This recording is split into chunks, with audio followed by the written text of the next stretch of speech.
Hello, my name is Sophie and welcome back to my channel. It's getting to the time of year where people start doing the annual wrap-ups and annual analysis of the books they've read so far this year. Not so far, in this year. So in this video I'm going to tell you about every book that I've rated 5 stars.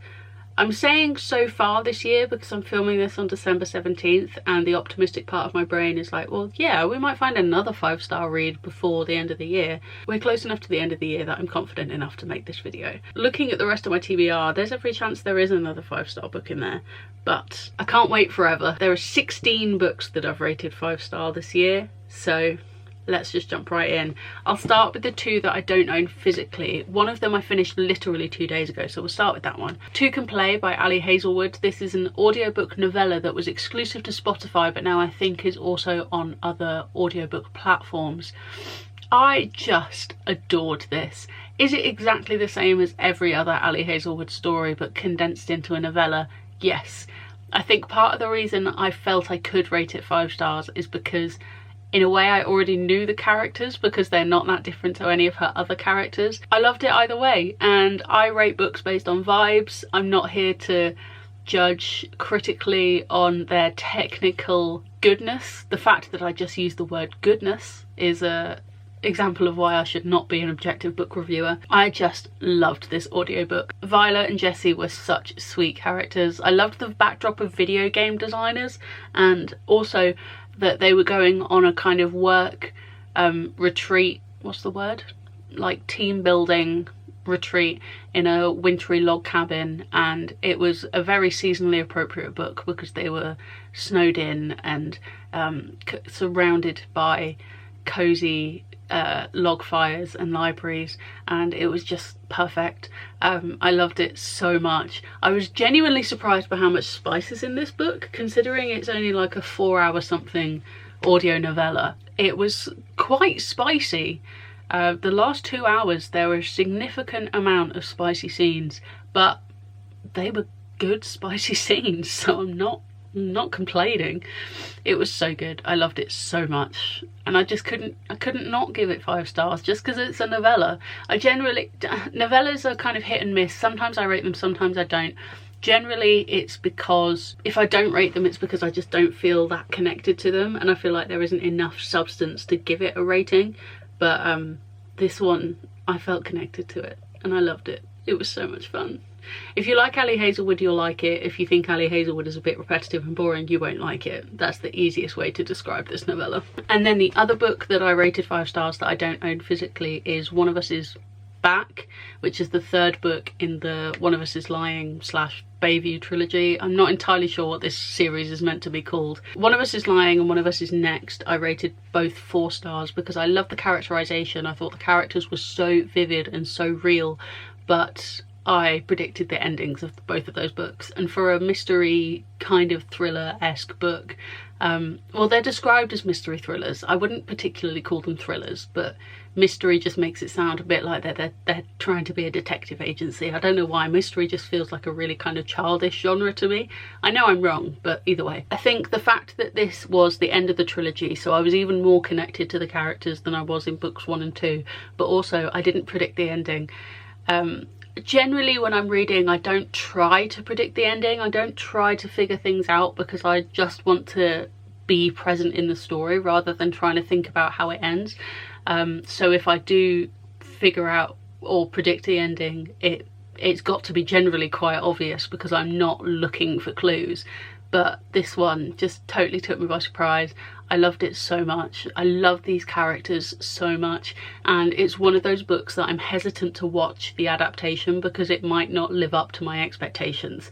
Sometimes when a book or anything gets adapted into a TV or film series, you get excited about it because you want to see the story you love on screen, but sometimes actually you don't want to see the story you love adapted because they might not do it how you want to do it. So This is one of those books. I really, really loved it. Actually, the whole series I really loved. I would call it a 5-star series, even though the only book I rated 5 stars was the last one. Then onto all the physical books I rated 5 stars, starting with 2 books that are both based on the same Greek mythology, but are not in the same series. The first book I rated 5 stars this year was A Touch of Chaos by Scarlett St. Clair. This is the last book in the Hades x Persephone series, and it's book 4 or book 7 depending on how you look at it, because it's 2 interconnected trilogies, one told from Persephone's point of view and one with basically exactly the same story but told from Hades' point of view. And the Hades trilogy can either be viewed as 0.5s of the Persephone trilogy or alternating, so 1 Persephone, 2 Hades, 3 Persephone, 4 Hades, etc. But either way, this is the culmination of both those trilogies. So this is book 7 to end it all. Explaining this series has taken genuine years off my life. The whole Hades series, I think I rated 3, maybe 3.5, 4 stars, because I found it was quite boring, because it was literally just a repetition of everything that happened in the Persephone series with a tiny little bit of separate plot for Hades, which I think could have been quite nice novellas. And the Persephone series I generally rated, I think, about 4 stars, because I enjoyed it. I loved the Greek elements of this story, but I didn't love Persephone as a character. But this book, it was one of those where the vibes weren't quite there, but I couldn't find anything, like when I thought about it, there was nothing wrong with this book, so I gave it 5 stars by default. So it wasn't my favourite 5-star book, it's not my favourite series, I wouldn't call it a 5-star series, but I really enjoyed the story. I thought the culmination of both plots from the Persephone series and the Hades series were integrated really well. I liked all the different, because not all the chapters are told from the same perspective, so it was nice to get both of those insights within one book. But also, it's not just Hades and Persephone that have perspectives in this book. Yeah, it was just really, really fun. The big battle at the end was amazing, and I like how it ended. Also, I like how floppy it is. It's a really good floppy book, so it was actually very nice to read it physically despite it being super long. This was my first 5-star read of the year, and I thoroughly enjoyed it. And then the other Hades and Persephone retelling that I read this year was Girl, Goddess, Queen by B. Fitzgerald. This is a very, very different Hades and Persephone retelling. First of all, it's YA, so a lot of the spicy elements of Greek mythology weren't explicitly mentioned in this book. But part of the reason I loved this book and rated it 5 stars is that it didn't shy away from how spicy the Greeks are. A lot of the Greek mythology is surrounded by spice and spicy content, and the gods doing spicy things with people they shouldn't be doing spicy things with, and it wasn't not acknowledged in this. It just wasn't explicitly put on page, which I think is the perfect way to represent spice. And yes, I am substituting a word for spice because YouTube algorithms. I think it's the perfect way to address spice in a YA book, because pretending that YA readers don't know about spice is stupid, because teenagers know about spice. Teenagers are very aware and they are having their own spicy moments, but that doesn't mean we need to read about teenagers having spicy moments. I think not acknowledging it feels almost inauthentic to the audience that it's aimed at, but I thought this was a really good balance of acknowledging the roots of the Greek mythology without making it inappropriate for the age group it's aimed at. The other thing I really liked about this is, even though it's set in antiquity, it's written in quite a modern and casual style, so it was really easy to read, but it wasn't set in a modern setting, and I really enjoyed that. Genuinely thought this book was fantastic, and reading this book made me immediately go out and buy B's new book, The End Crowns All. Did I read it? No, but I did buy it, and I do own it, and I'm very excited to read it. If I take this long to talk about all of these books, we are going to be here forever. These are in no particular order, but the next book on my stack is Daisy Jones and the Six. This is a book that you have to read as an audiobook. It's written in the style of an interview, and looking at it now, I mean, when I read it, I did not open this book. I listened to it purely as an audiobook. But looking at it, I imagine this would be quite difficult to comprehend and remember all of the characters. But the audiobook is done in a full cast style, so every character has their own voice actor, and the interview style is so well suited to an audiobook production because it feels like a documentary. I know one thing that a lot of people who've read this book say is that they had to look up whether this band is real because it feels so real. It's incredible. And also the 70s vibes are so strong. I don't know at what point we can call a book set in the 70s historical, because I think my mum would be offended by that concept. If you want a semi-modern historical book, this is so full of those vibes. If you like reading books about people in the music industry and famous people, this is so for you. This is just so good, but also covers such deep and important topics, and I'm just obsessed. I genuinely put some Etsy fan-made merch for this book on my Christmas list this year, because the band in this book goes on a big tour and people have made like fake tour merch, and I really need to get my hands on some of that fake tour merch because I think it's so, oh, I love it so much. This book has made it onto one of my list of my favourite books of all time.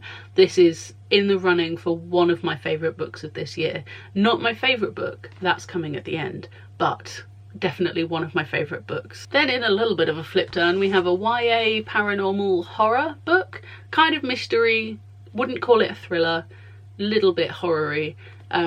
This book, 16 Souls by Rosie Talbot, is so much fun. This book is set in York, and I read it shortly after returning from a trip to York because my sibling lives there, and it definitely helped with feeling so much more immersed in the story because I could picture everywhere they were talking about so vividly. The paranormal system in this book is so clever and so believable. It's one of those that could genuinely be real. Like, it's where it's the normal aspect of paranormal, because oh, this could be so cool. Well, it is so cool, but like, imagine if it was real. Oh, it was so good. The only thing is that there's no audiobook for this book, and I really want my siblings to read it, but they only read by co-reading or immersive reading or whatever you want to call it, so they have the physical book and the audiobook, and there's no audiobook. So if someone could make an audiobook for this book, I would love that. But this book really proves that it's really easy to integrate representation into a book. There's LGBTQ representation, there's disability representation, so seamlessly integrated, and it proves that it's not hard to introduce diversity into your reading or writing. This was so much fun. It was so fantastic, and I'm really excited to read the sequel at some point. Then we have another mystery book which definitely comes into the mystery thriller category, The Silent Patient by Alex Michaelides. I definitely should have already read this book because it's so popular and so commercially revered. I would go as far as to call it a modern classic. I feel like it's one of those books that it just feels like everyone should read it, and I can understand why people would be turned off from it, because the caption, or the summary, sorry, seems relatively bland. Like, Alicia Berenson lived a seemingly perfect life until one day 6 years ago when she shot her husband in the head 5 times. Since then she hasn't spoken a single word. It's time to find out why. Personally, I wasn't particularly taken by that summary, but I read it because I managed to pick it up secondhand, so I only paid £1 for this book, which is always a win. I read it because I'd seen so many other positive reviews, and they were so right. I also listened to this one as an audiobook, and the audiobook narrator is fantastic. He's got such a clever way of drawing you in and making you feel connected with the character, and then when he delivers the twist, it just... chef's kiss. It was perfect. Completely took me by surprise. I was blown away, just obsessed, and it's really opened my eyes to thrillers as a genre, because generally I think thrillers have generally quite ugly covers. They're generally quite boring, so I am someone who shops by cover apparently, So I need thriller recommendations, please, because I find the crime and thriller section at Bookshop very overwhelmingly boring, because it's just kind of the same dark cover with the title and the author's name. Then we have a book that I finished only this month. To be fair, I've finished 5 books so far this month and 4 of them have been 5-star reads, so I'm having a really good reading month. But the first book I finished this month was House of Earth and Blood by Sarah J Maas. This is my first ever Sarah J Maas book. I'm finally part of the Maasiverse and I loved this. I loved the urban fantasy setting, and I don't always love an urban fantasy setting. It can be a bit hit and miss for me as to whether I will actually like urban fantasy, but I thought this was really well done in that there was lots of modern aspects, but they were well integrated with magic, and it was seamless in that it acknowledged that some parts of magic died out when there was technology that replaced the need for it. It was, yeah, I just thought it was so seamless. I loved the inclusion of so many different species of fantasy characters and how they all lived, not necessarily in harmony, but in how they all lived together and related to each other and arguably didn't live in harmony. I just thought it was fantastic. I really enjoyed it. I loved the protagonist characters of Bryce and Hunt. I thought their relationship was really interesting and nuanced, and I am excited to carry on with the series. But I did get a comment on TikTok of someone saying that characters from either ACOTAR and or Throne of Glass do appear later in this series, so I should read those first. So I'm putting this on pause. I don't currently own the rest of the series, so that's fine. I really enjoyed this. Part of me thinks I should start with ACOTAR because I own it in full just up here, whereas I only own book 1 of Throne of Glass, but I think Throne of Glass was published first. So if you have any insight onto which series I should read first, I would greatly appreciate that. From urban fantasy to contemporary romance, Not in Love by Ali Hazelwood. You may notice that this version is in German because it is. Because I read this on my Kindle and then my husband had a work trip in Germany and he went to a bookshop and they do fantastic sprayed edges in Germany. So there's a couple of German books on this list. But I didn't read it in German. I can't read German. Not in Love by Ali Hazelwood. I love Ali Hazelwood. Yes, all of her characters are arguably the same, which is what I learnt by reading Two Can Play. I love them. I love the characters. I love the relationship they have with each other. I love the way they communicate with each other. And even though this one, there's an author's note at the beginning of this book that says it's arguably more erotica than romance, I would argue otherwise. I think the core story of this book is a romance story. There is just more spice in it than in her other books. I think for me, I would define erotica as the spice being the plot and the spice being crucial to the plot, but I think spice was just part of their relationship and a consequence of how they met rather than being the full plot. I think the plot was about how they fell in love with each other. I'm just obsessed. I love them so much. I love Ali Hazelwood. This is why I've already pre-ordered her book that's coming out next year, because I am a girl obsessed. Auto by author, Ali Hazelwood stan. Next we have Radio Silence by Alice Oseman. This is another book that I finished very recently, and I mean literally I finished it last week. This is such a good YA contemporary fiction. I think Alice Oseman has a fantastic writing style where she writes a narrative that's really easy to read, really engaging with fantastic characters, but seamlessly integrates a much deeper and slightly darker topic, but makes it really accessible and easy to read. The themes of identity and friendship in this book and mental health representation were just so well told that I think this is a book that's really important for YA people, like teenagers, to read, because I think it can be really reassuring to read about someone else who has such big feelings and emotions and feels so alien to the rest of her peers. I think it would be really, I'm not wording this very well, but I think if I'd read this when I was a teenager, it would have been really reassuring for me that there were other people out there that felt as alien as I did, and that everyone is struggling with these massive emotions and how to process them and how to comprehend them, because we're all learning how to feel them for the first time. I think this would have been a really reassuring read for me when I was a teenager. And I love Frances and Alad's friendship. They were just perfect. I love them so much. And I also love the little references to Nick and Charlie and Nick's sister Tori. The wider Oseman verse is very fun. This is my first Alice Oseman read that wasn't a Heartstopper novel, and I will be devouring the rest of her books hopefully next year. One of them is on my 25 in 2025, but I highly suspect that I'll be reading the other two as well. This was fantastic. I'm just obsessed, and I can't wait to read more Alice Oseman. Next we have two of the books that were part of my book club for this year. So TLDR, when my husband and I got married, we asked our guests to gift us a copy of their favourite book, and in an endeavour to read them all, I set up a book club, as much as you can set up a book club between two people, where we take it in turns each month to choose a book from the wedding library, and generally I read it and he doesn't. I think I chose this one, and that is The Book Thief by Marcus Zuzak. This is one that was really popular when I was a teenager, and I just never got around to reading it because I read notoriously slowly. I read slightly faster now, but yeah, never got around to reading it when I was a teenager, and I can totally understand why this is considered a modern classic. It's such an interesting perspective on World War II. It reminded me that I do actually like historical fiction, especially books around the world wars. I don't know why, I find them so fascinating.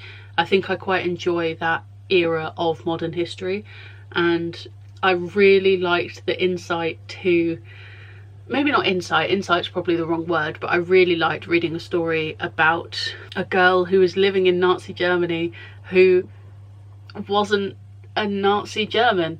I think it's really easy to think of those eras in history, or even in regards to modern wars between countries, to think of everyone in that country as a villain, when actually there are very few people involved in the actions of a war, and there are a lot of innocent bystanders, and I really found that insight fascinating to read about. But I think the thing I found most interesting about this book was that the narrative was from the perspective of death, and I believe that's written, it might be in the summary, but it's in the very, like, one of the very first chapters, so I wouldn't consider it a spoiler. But I thought that was a really interesting way to narrate the story, and a really interesting perspective to consider telling that story from, especially in a time where there was so much death in the world. It was just fantastic. Totally understand why it's a classic, and if you haven't read it, if you're one of the very few people left that hasn't read it, I thoroughly recommend. It's really, really interesting. And the other book from the Wedding Book Club that I can't remember who picked it, but again, rated it 5 stars, The Kite Runner by Carla Tessini.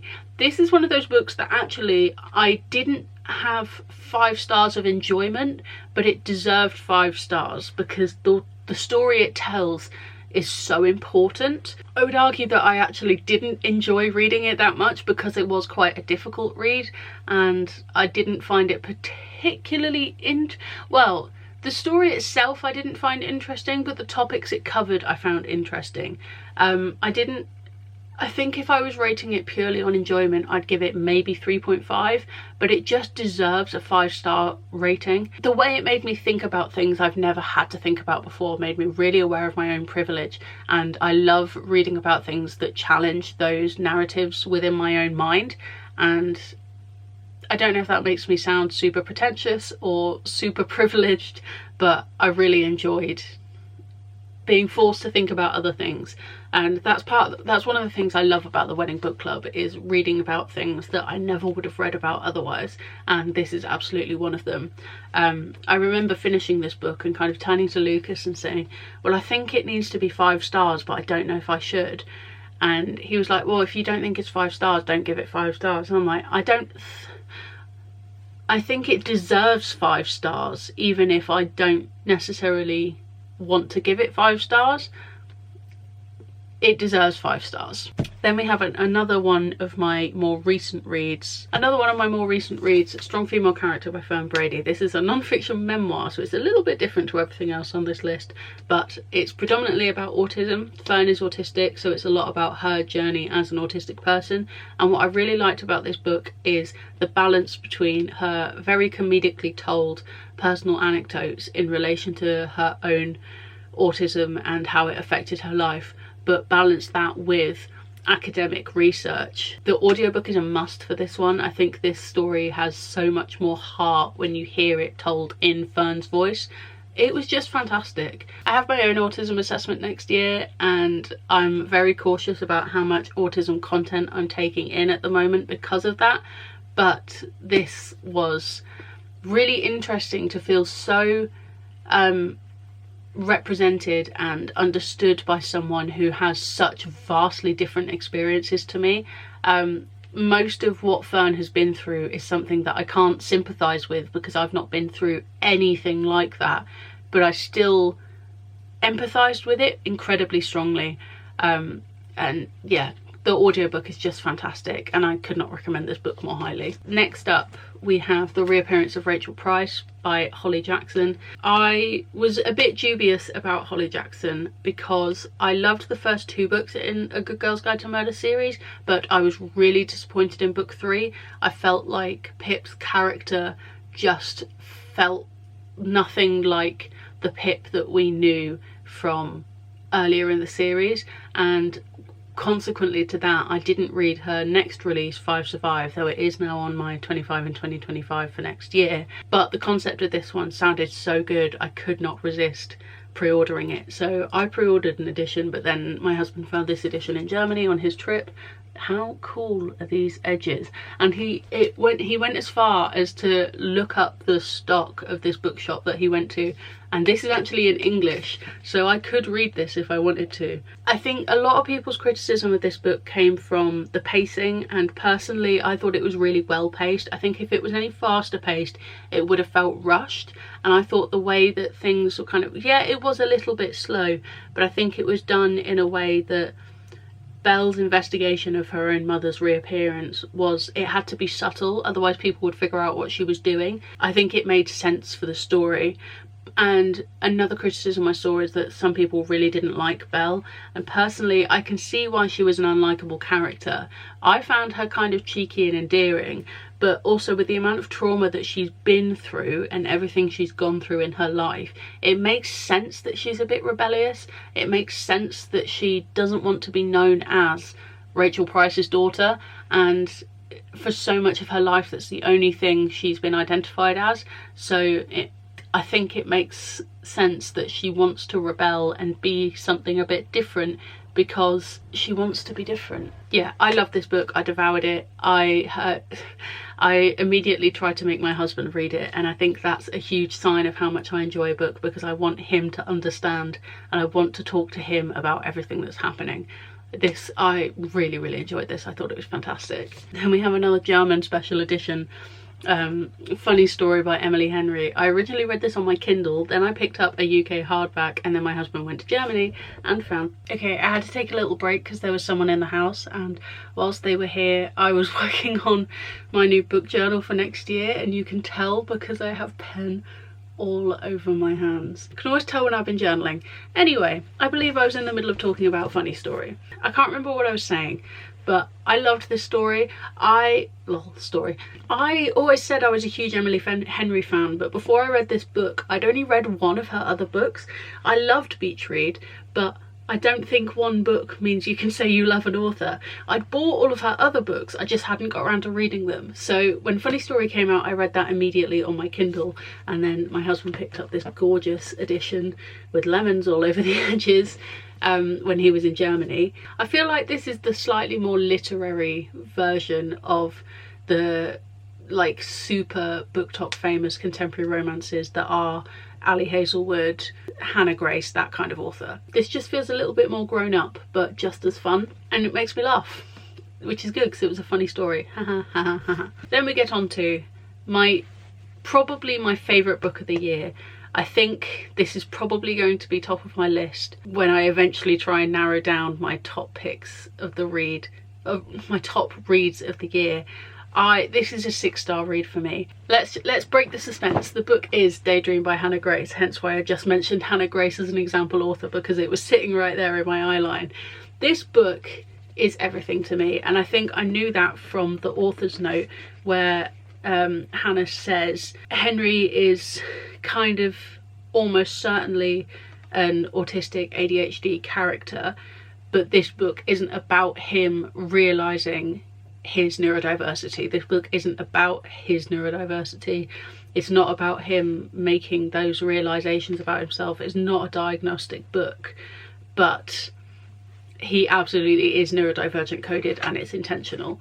And the features of his neurodiverse brain in this book just made me feel so seen, but also so cared for, because the way that Hallie looks after him, and arguably is also autistic coded, but I've not seen anyone else talking about that, so that might just be me projecting myself onto her. But the neurodivergent representation in this book was just fantastic. You can tell it's written by a neurodivergent author because the nuances of neurodiversity within this book just, I don't think, could be written by someone neurotypical. But on top of the neurodiversity rep, Henry and Hallie as characters were just wonderful. They were soft and fluffy and squishy, and I want to keep them safe for the rest of their lives. I love them so much. The communication in this book was top notch. The found family in this series is incredible, and it's this book nearly made me cry because the found family was so sweet and wholesome. It almost made me happy cry, and I don't tend to cry at books. There are only 2 books that nearly made me cry this year, and this is one of them. And it was a happy cry. That says everything. Was I a bit emotional at the time? Also yes, but that's not the point. I love this book so much. The things that Hallie does to help Henry through his college education, and the things that Henry does to make Hallie happy, I love it so much. It's so precious. I want to reread it immediately. I cannot wait for the deluxe hardback special edition to come out next year. I'm just obsessed. I'm so obsessed. I need Hannah Grace to write more neurodivergent coded characters because I just want to eat it up. Cannot wait until we find out what she's releasing next, because I'm just obsessed with this book. Just obsessed. This is my favourite book I've read in 2024. Looking at every other book I've rated 5 stars, there's nothing I enjoyed more than this. This is my favourite. Please bury me with it. And that is all 16 of the books I've rated 5 stars in 2024.